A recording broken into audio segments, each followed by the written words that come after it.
Hello and welcome. We're delighted to have you join us for this year's industry conference presented by Christie Digital at the 50th Toronto International Film Festival presented by Rogers.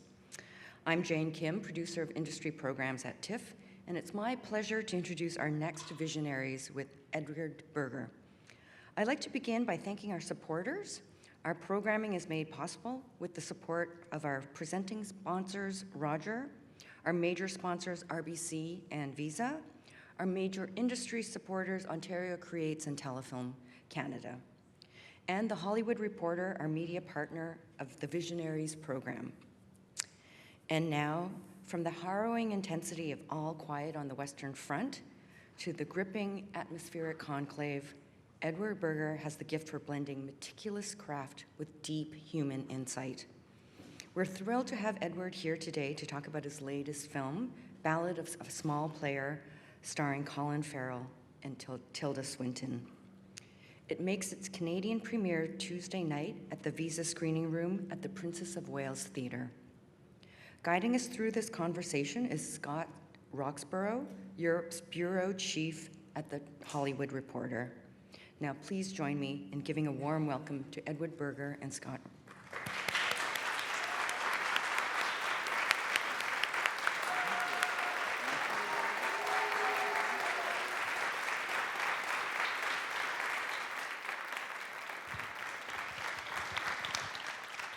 Good morning. Good morning, good morning. Thanks for coming out. So it's not super early, but it's still early. It's still early, especially if you live the festival lifestyle. Yes, thank you all for coming here for our talk with Edward Berger. I said I'm Scott Roxborough, a European bureau chief for the Hollywood Reporter. Just a bit of housekeeping. I'll start the conversation, but we want to hear your questions and for Edward. So about 15-20 minutes before the end, I'll throw it out to you. So if you have any questions, remember them, be ready, and we'll get to you at the end. First, though, because this is sort of supposed to be a visionary talk, so it's a bit not just about your new film, but of course we're going to talk a lot about that, but also a bit about sort of your history and how you got to this point. Can I ask, because you've had sort of an interesting career, even before you became a director. One of your first jobs was with the legendary indie production company Good Machine, where you were head of production. Can I ask, with that, what was it about working there, working with directors like Todd Haynes, Ang Lee, what was it that shaped how you became a filmmaker, how you became a story maker? What did you learn there that you carried on to your directors? You promoted me a little bit. I wasn't really head of production because I was 24, I think. So and also it was a tiny place. It was like 6 people. So everyone was ahead. I decided to work there. I mean, I got lucky to work there because in film school you think that you are a director. You're very cocky and arrogant and think like, oh, I know how to do this. And suddenly you graduate, and in May I start thinking, wait a second, no one else knows I'm a director, so I better get a job. And so one day I rollerbladed over to Good Machine, 1994, Good Machine's offices in Chelsea, because I had watched their films, like Todd Haynes' films and Ang Lee's films. I knocked on the door, and my boss back then, who became Anthony Bregman, opened the door, and I said, I want a job. He said, oh, come in. And that's how easy it was. And so we talked for an hour, and he said, okay, start Monday. And anyway, so learning from Todd Haynes and Ang Lee, or mostly also from the producers I worked for, Anthony, who's now a wonderful producer, or James Seamus, or Ted Hope. They were the reason why they wanted to call themselves Good Machine is because they believed in, there was a movie, I forget which one it was, a Fellini movie, where someone said Bella Macchina, and they translated that into Good Machine, and it was like the idea of making a perfect machine, like something that is just like striving for perfection, basically. And when I worked for Anthony, he was like constantly revising memos and trying to streamline the office process and trying to, you know, streamline his budgeting and the scheduling for a movie and so forth. And I just sort of loved the passion, the diligence, the striving for perfection, which movie making is, and that Ang had, that Todd Haynes had. And I watched them a lot on, especially in post-production, just watching cut after cut and realizing, first of all, how open they were, and secondly, how much they just wanted the movie to get better. And so they kept showing it and kept exposing their weaknesses, and I just admired that and tried to learn from that and saw how the movies got better from cut to cut. And so after Good Machine, you went back to Germany, where you were originally from, and you did a few things. I mean, you did some stuff in academia beforehand, then you started as a director, and you did a lot of sort of TV stuff. I live in Germany, so I saw a lot of your stuff before that. Then you made sort of your own film, Jack, feature film. Then it seems to be seems to be a creative turning point for you. What was that moment that for you creatively that I guess led to the success? That's such an interesting question. Thank you for letting me tell it, because I haven't really told this story. So, and this all comes back to my education at Good Machine, which was very formative, much more formative than my schooling. It's the first practical experience and like working with people who made The Ice Storm and made Sense and Sensibility and Safe and all these wonderful films. And I said, that's my philosophy of filmmaking. You know? That's what I wanted to do. So I went back to Germany mainly because it was kind of the end of 1996, and it was a turning point in New York indie filmmaking. Everyone went to LA. It became successful, you know, and well, you either failed, or when you were successful, like people left for LA, and Good Machine got sold to LA, and everything and I had the decision to make: do I want to go to LA, or, you know, do I go back to where I was able to make films? Because I'd written a script, and you know, it was very tough to make movies in America, you know, to make your first film. And mine happened to take place from where I'm from, because that's usually what comes out of you. So it took me to back to Berlin, and I, you know, got financed like this. You know, it just happened very quickly. And so I made it. The film did really well, and I was given the opportunity to make a second film with a much bigger budget. And I was like, great, and I'm gonna make this, and I wrote it, and I felt like I did everything right. I planned it properly. I really worked hard at getting it right, and so the film came out, and it just didn't do that well. It was just me, and I looked at it, and I thought it was great in the beginning. I thought maybe it was great in the beginning, but in fact, I knew inside that it was just mediocre. It just wasn't great, and it took me about 10 years to figure out, why isn't it, you know, I did everything right. I did the shots right, I talked to the actors, and I mean, obviously I made mistakes, like I still do on every film, and everyone does. Everyone in this room does, and that includes every director on earth. So, and I realized, you know, it took me 10 years until I realized I just didn't have anything to say. I was just empty, you know. I was too young. I was like 28 or 29. I just made my first film, and usually with the first film, that's fairly easy because you've got it inside of you. You pour everything out. Very often it's a coming-of-age story, right? And you pour that out, and then I had basically told everything that I had amassed within myself, which wasn't very much at age of 27. You know? So you let that out, and then suddenly I made the second film, and I realized, yeah, it's not substantial enough. It didn't come from inside of me. I made it because I had the opportunity to make it, not because I needed to make it. Yeah, and so that took me 10 years to figure out. And funnily enough, no one ever taught me this in film school. This is, I think, number one, what you have to what you have to teach is just make the movie that comes from inside of you. You know, whatever you can relate to, just latch onto that and tell that story. And in that case, I couldn't latch onto anything. And so the film sort of hindered me making something adventurous again for 10 years because I just lost my footing. It just, not terribly, but just inside of you, you kind of feel like, what's the next one? I just didn't know. And so I ventured out into television, which I didn't find to be, I didn't consider that to be like a medium that is not worthy or that is, it just felt like, every time I invested as much heart and love and hard work into those films as into a theatrical film, I don't think there's any difference. You still should tell like a really great story. And, but at the end of those 10 years, when those came to an end, like after 8 years or so, I realized, wait, who am I making this for? This is basically, it comes out on a Wednesday or on a Sunday or a Saturday or whatever, and the next day it's gone. It's replaced with the next thing. And you invest a year and a half of your heart and hard work, and you motivate everyone.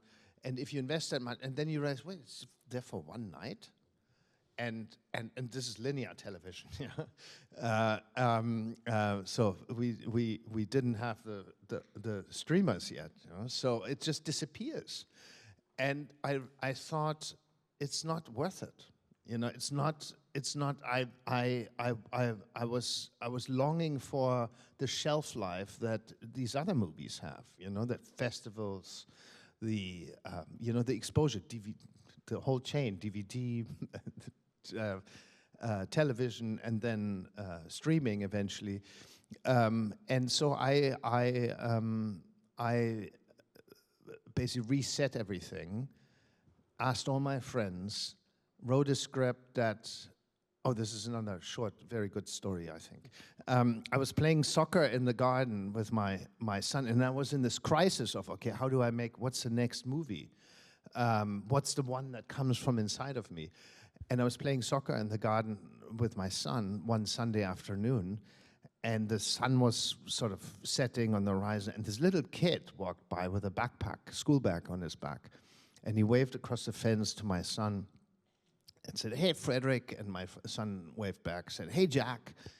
And I was wondering who that was, a little kid on a Sunday afternoon with a school bag on his back. He should be playing soccer and not go to school, basically. And my son said, "Oh, that's Jack. He goes to my class. Friday night he returns to his mom, and Sunday night he goes back to the children's home at the end of the street." And I was wondering, wait a second, a kid every weekend has to leave his mom to go and live in a children's home, and he still felt positive. He had this American pioneer's name, he was called Jack, and he was walking towards the sunset with a smile and a school bag and positivity. And I thought, if this kid can have this positivity, wake up, stop making these television films, make a movie about this kid. And that basically goes to school, and at 10 you haven't had any speed bumps yet. Your parents are still good, or hopefully mine were great and alive and were great support. You have a partner, you have kids, and everything is at that time. Everything at age 10 is still positive. And then so this kid, gave me the confidence to make Jack and make a film about just basically moving towards the sunset with confidence and going like, I can do this. And I mean, you'd see it from that's sort of, I would say, your breakout film, and then you did some other incredible TV, Deutschland 83, Patrick Melrose, and then another series of incredibly ambitious films, particularly coming out of sort of the European system, which you're still working in. All Quiet on the Western Front, incredible, epic war movie. Conclave, very different film, but both, I say, very ridiculously ambitious in some ways for sort of the system that you were working in. And now, I would say also incredibly ambitious film, but a completely different sort of tone and style, The Ballad of a Small Player, which I guess probably people haven't yet seen. It's a story of a degenerate gambler, if I can call him that, played by Colin Farrell, who's sort of on his last legs in Macau and hoping for one last big break to sort of rescue himself from, you know, the guilt and all the bad mistakes he's made in his past, and has a sort of a deep, I would say also a deep spiritual quality to it as well. Can I ask, with those films, particularly with Ballad of a Small Player, that shift, I mean, you said before you have to have something that speaks to you deep inside in order to make a film. What was it about this material, or was it working with Colin Farrell, that really spoke to you about, compel you to make this movie at this time? Well, it's basically a film that, what speaks to me is that Lord Doyle, Colin's character, is basically just trying to become a better person. And I think that's always speaks to, you know, most people, at least, and it definitely speaks to me. And in this case, it's also, I love this, and at that time, I really related to this story because I'd worked a lot. I felt, again, quite empty, and it's almost a spiritual search for some sort of peace inside, for arriving. And Colin's character is in a spiritually empty place, and all he wants is just some small haven of peace, and hopefully he finds it in the end. And so I think that arc, and especially in a world that is so you go to Macau, it's so, everything's too much. The music's too loud, the light's too bright, the fountains are too high, the luxury, there's too much luxury. You go, I think there's the highest density of flagship stores in the world. There's Gucci, there's Chanel, there's one after the other, and there's too much money, and you walk past it, and you go like, what am I going to do with any of this? You know, you just don't, and there's a scene in the movie where Colin just sits in his hotel room and just gorges himself almost to death with cake, lobster, steak, champagne, everything, and it just can't fill himself, can't fill him, and that became sort of an emblematic scene for me for the movie, and that's where I understood what we were making. Yeah, can I ask about, because it's difficult to draw sort of thematic links between your previous films with, I'll Go Out on the Western Front, Conclave, and this, but I do see a similarity in approach, because you always seem to be very aware of the subjectivity of your characters. You seem to be very much aware, okay, we're seeing this from this specific character's point of view, and I definitely see this with Ballad of the Small Player. Can I ask how you captured that, how you, if that's true, and how you went about capturing the subjectivity of Colin Farrell's character, either through your camera positioning, through the music that you used?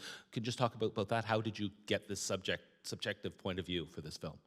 I think, that's what interests me most, perspective in a movie, because we want to, especially Colin's character, is not like the most empathetic. He's a liar. He says of himself, he's a fraud, liar, and a thief. He's also the most sweaty man in cinema. Yeah, he's very sweaty. Constantly. I mean, he is good looking, but still.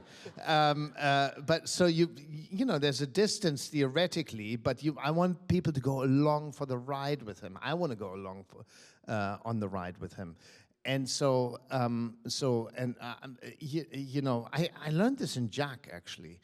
Jack is a kid that is 10 years old, but the film was for adults. And so I decided, what if I don't show anything but this kid? Then you either walk out or you're gonna have to side with him, and it's really, I noticed how that device, and for example, in this conversation, I would be, if you're Jack and I'm the adult interviewing you, or talking to Jack, then I usually, and it's a 3-minute conversation, then I didn't cut, but I just stayed, just to give a feeling of real time, but I just stayed, out of the 3 minutes, maybe I stayed 2 minutes and 40 on him, and once on you, and once I panned over to see, okay, Edward is talking to Jack, so that the audience can see what Jack sees, and then boom, right back. And then I stayed on the kid. And that kind of gives you the, it just gives you the only chance you have is to look at him and hopefully side with him. And if you have someone like Colin Farrell, people like to look at him. And then, so, most of the movie is on Colin. And then on top of it, this time I cut a lot, or, in Conclave I also cut a lot, and All Quiet I didn't. That was very much the kind of the Jack approach. Every time usually I plan the movie really specifically ahead of time with my camera person. And we sit, and for weeks and weeks we talk, and what does this character feel? And then we in our heads, we kind of board the shot. But then I forget it, and Colin comes in, and we rehearse, and then I see what he does, and we don't rehearse much. We just actually talk through it, and then maybe I see him once, or maybe I even do the first take, and then I talk to my cameraman, in this case, James Friend, and then we say, oh, this is how he does it. I think we need another shot, or I think we can actually do it just in this one shot, because it's always a surprise. You have an actor who comes in and they do it differently from how you imagined it. But usually, I adjust the camera. I mean, for example, I really like this shot, this close up, because it somehow, makes you creep into that person's brain. I also really like this shot, from behind. And if you use those camera angles to say, okay, what do we want the audience, what does Colin feel right now, and how do we get the audience to feel the same thing? And so whatever is inside Colin's stomach, the character's stomach, we try to position the camera accordingly to capture it. And another example is, for example, that gorging scene. It was a beautiful moment. There's a lot of music in Macau all the time. We were in a big hotel suite, and music comes from everywhere.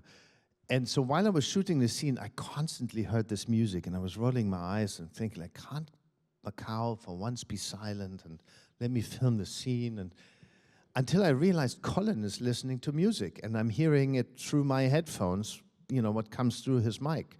And whenever in between the scenes, he had put in headphones to get himself into the mood.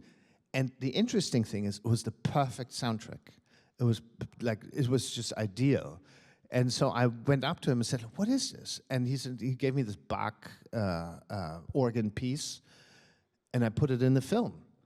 So somehow whatever Colin used that he felt himself, and it's really a manic piece of organ music, influenced the film, but it also, he knew what kind of film we were making, and it kind of shaped and that's, I think, the best way to get the audience sort of in Colin's frame of mind, and in what we were trying to say with the film at that very moment.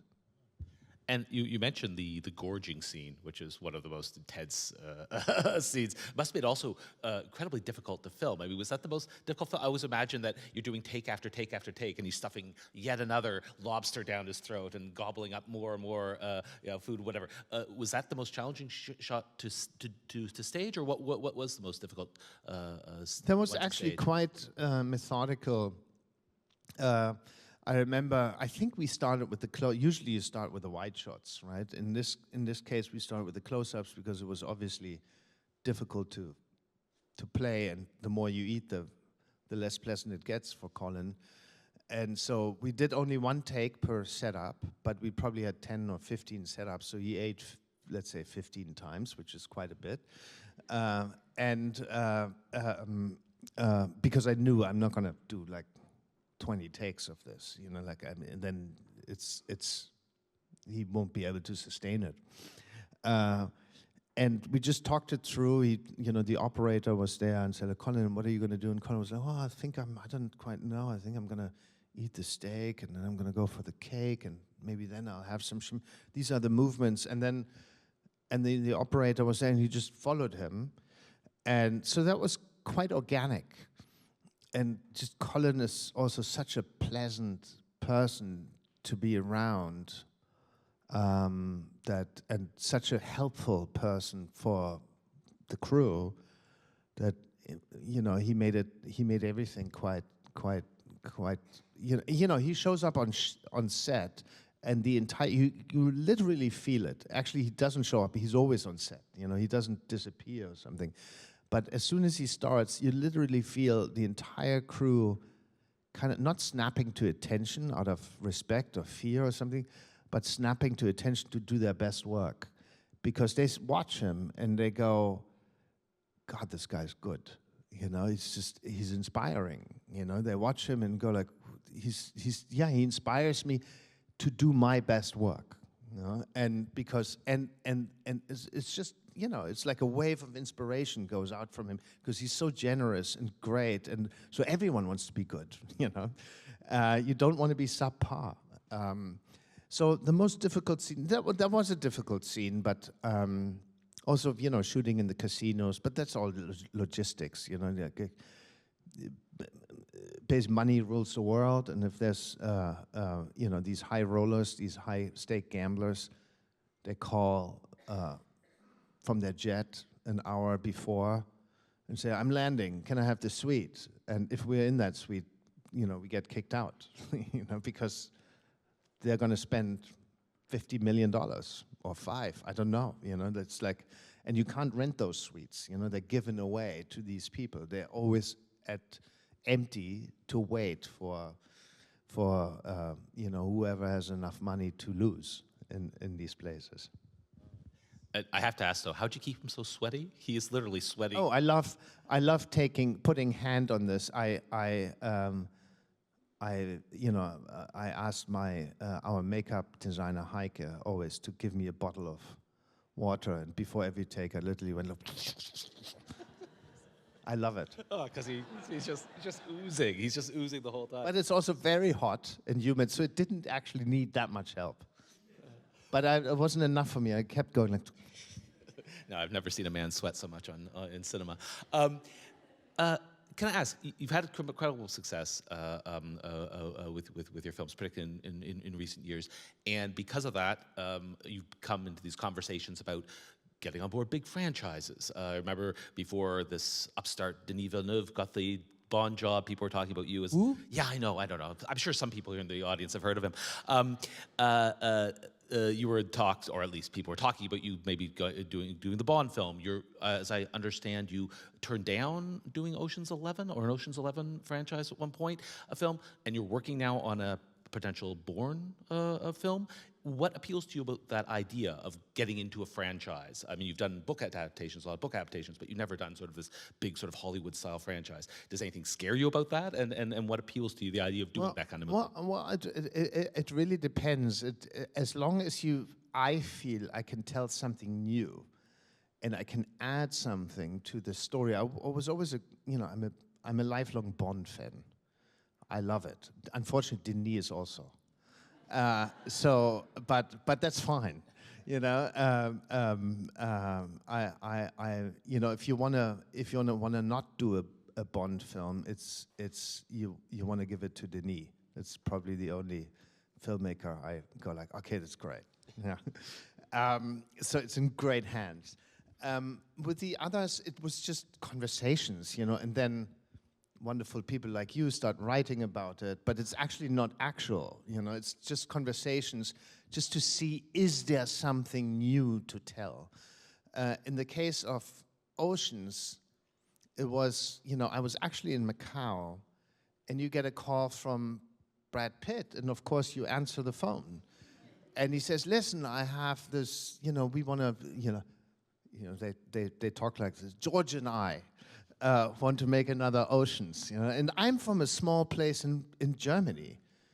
I never thought I would talk to these people or be in a room with, or have the opportunity to make something like that. So it is very tempting.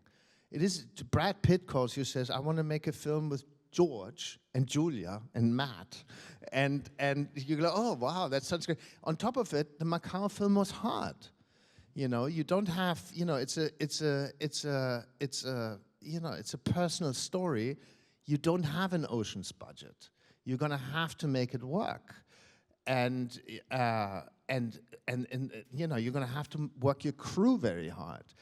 and you're tired, and you get that call, and you think like, maybe I can tell something new. On top of it, they have a wonderful script. It's excellent, yeah. And so it's very tempting, and it's also very tempting because I've been, making films where I basically have to, send my crew to hell and back. They're also tired, and they would love to make a film with me where they can sort of just not work themselves to death. It's a really hard job. And I would love to give that to them, to actually just go on a movie, and I don't think it's ever going to happen, but to go on a movie and just to, enjoy it, and everyone gets paid well and sleeps well and can see their families on the weekend and so forth. That's like to give my crew and my collaborators that have made these films with me something back that they've gifted to me, not for selfless, but just because I would also like it. But then the problem is, you wrap the movie, you go to sleep. I sleep 8 hours, and I wake up. Wait a second, why am I making Oceans? Why would I make it? It's not. The script's good, but it's not mine.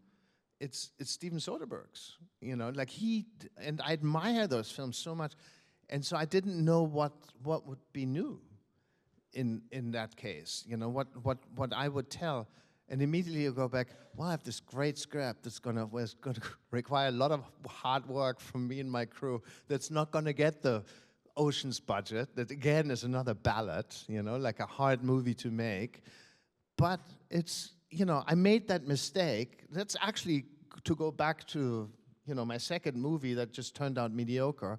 I made that mistake at 28, where I said, like, I make the movie because there's an opportunity, and not because I have to. And Oceans would be a great opportunity, but it doesn't come from, I don't need to do it desperately. And so I don't know what to say of myself with it. And so luckily, I suddenly go like, oh, wow, how do I call Brad Pitt and tell him I don't want to make this, and he's never going to talk to me again, And so I think, great, I have this script called The Writers that I absolutely love. At least I can send it to him. If he says no, I send it to him, and he turned it down. Luckily, he read it, and 2 days later he called. He read it in 2 days while he was shooting Formula One, and he called like, "This is much better. I would love to do this with you." And so we're doing that. Right. Yeah, which is amazing. Yeah. Well, I can throw it out now to the audience. Maybe we can raise the house lights so I can see folks.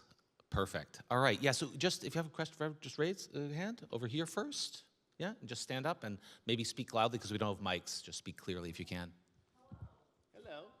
Thanks for everything you've shared so far. So you mentioned that the budget or the logistical requirements of your recent works, you and your crew go through a lot. It takes a lot of personal hours and investment and labor.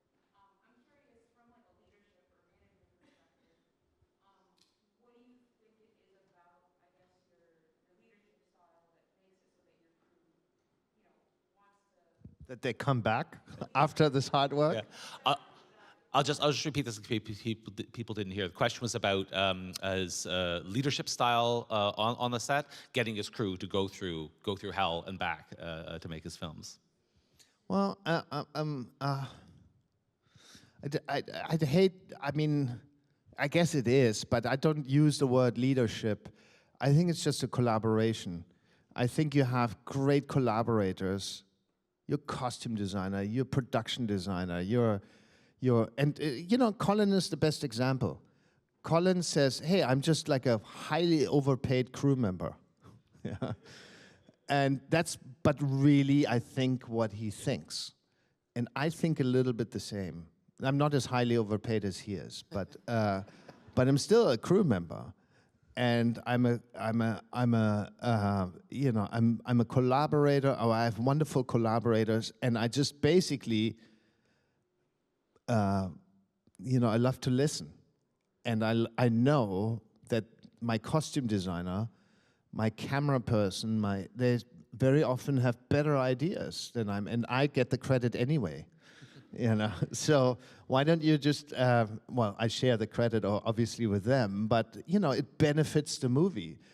And I think it's just an open dialogue and saying like, hey, Lizzie, what do you think? And she designs the costumes, and I come back and I go like, wow, that's such a great idea that it will make the scene so much better. And that level of trust, I think, is, you know, something that all of us benefit from. And yes, they are tired, but they feel fulfilled. I just know it from my, again, I'm sorry, I hate to mention it again, but the time at Good Machine was really hard. It was a really hard working times, but when you get through it, you're so proud for what you achieved. And you know, the hurdle was so high that many times you thought, oh, I'm gonna crash it, you know, I'm not gonna jump over it. But then when you do jump, then it's such a wonderful sense of achievement. And that sense of achievement, I think, is I think what we feel, what we all feel when we finish the film. Question up here front and then the back.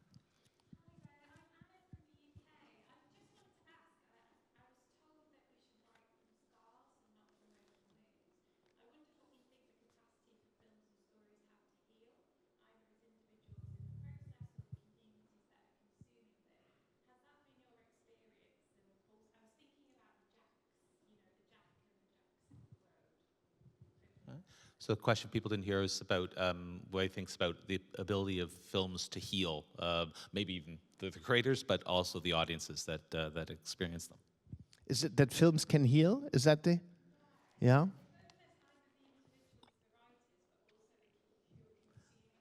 Yeah, so both for yourself, if they have potential to heal the creators who make them, but also the audiences who experience them.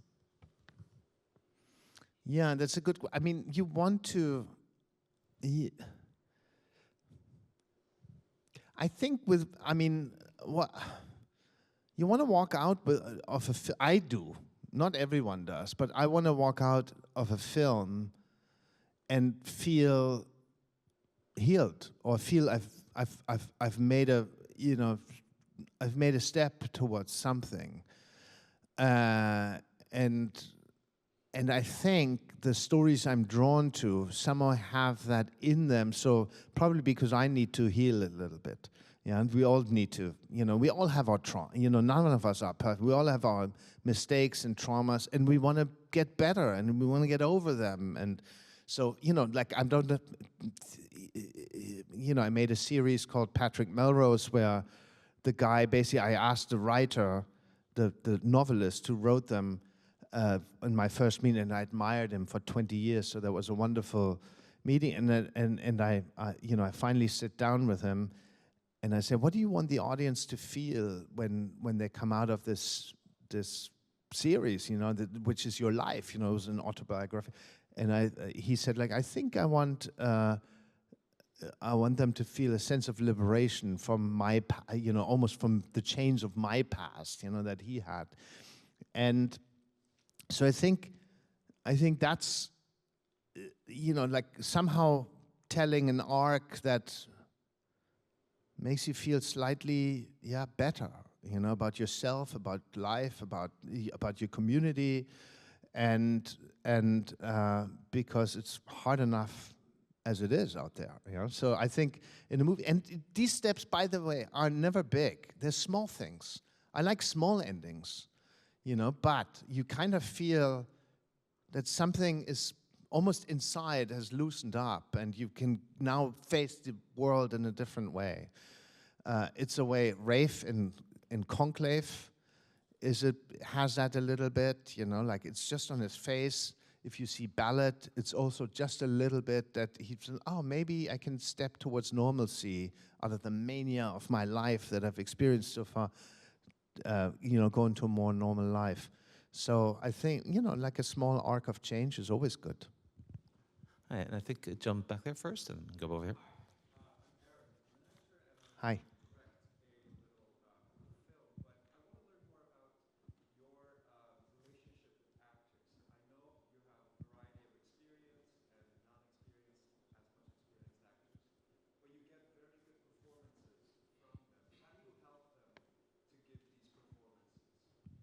Thank you very much. How do I help actors give their performances? I don't believe in going up to Colin Farrell and saying, I didn't feel what you were doing there, and I think you need to feel your character. And I'm just not that person. I believe much more in, and this comes, it's different with every actor, but this comes from just watching them and being in awe. Like I watch Rafe, he comes and I say like, let's do it, and we just try it, and I'm just basically give total freedom. My job is, in a way, I feel, to set a stage that they feel secure to try things out. Because it is a hard job. It is, you make yourself vulnerable in front of the world, especially if you're a star. The world watches you. And, it's a big movie that's going to be shown everywhere. And they undress, they make themselves naked. And it's really hard. And they know this, they've been eviscerated before. They're afraid. Ralph Fiennes comes to set the first day, he's nervous. He's nervous, who's this guy going to be, this director that I don't know? We've had a bunch of conversations, but I still don't know. How's he going to shoot me? Is he going to ruin my performance? Is he going to help it make it better? And I'm nervous because he's nervous, and I don't know how. I haven't found. I'm nervous every day. I haven't found the movie yet. I don't know how it's going to be. I don't know how he's going to act it. In fact, the way Colin came to set the first day, I realized, oh, this is the way he's going to do it. And it was, you don't cast these people. They just come, you talk before, you say, I think this role is like this. And he says, yeah, I think so too. And you talk about it. You talk about a mustache or not, and the hairdo and the costumes, and you slowly find it. And then he shows up on set and he plays this role slightly different from how it was in my head, because he's Colin and I'm Edward. I don't know, like I would play it differently, and you would play it differently. And so you you start developing a relationship of trust, and you have the choice to say for 1,200 shots or how many, you have the choice to say, Colin, I don't think you should do it this way. I think you should do it that way, and fight it. Or you have the choice to go like, oh, wow, maybe I should trust this guy because he's a pretty good actor and he has a great instinct. And yes, of course you direct it left and right and faster and slower and more tension or so, but the tone of it is Colin's soul. It's not yours. And I make the choice to embrace that if you've done the casting right. If you've miscast, then you're in trouble. But if you've explored your options, you've thought about it, and you say Colin would be great in this role, then I choose to embrace whatever he brings, the strength, just like I embrace the costume designer's strength, and just like I embrace the camera person's strength. And that makes everyone, I feel, do their best work. And because I know when Netflix trusts me, when my producer trusts me, when my writer trusts me, I do my best work. Yeah, and so, I mean, I think you give Rafe and Colin and your actor, you talk about it beforehand, but then it's mostly just doing it.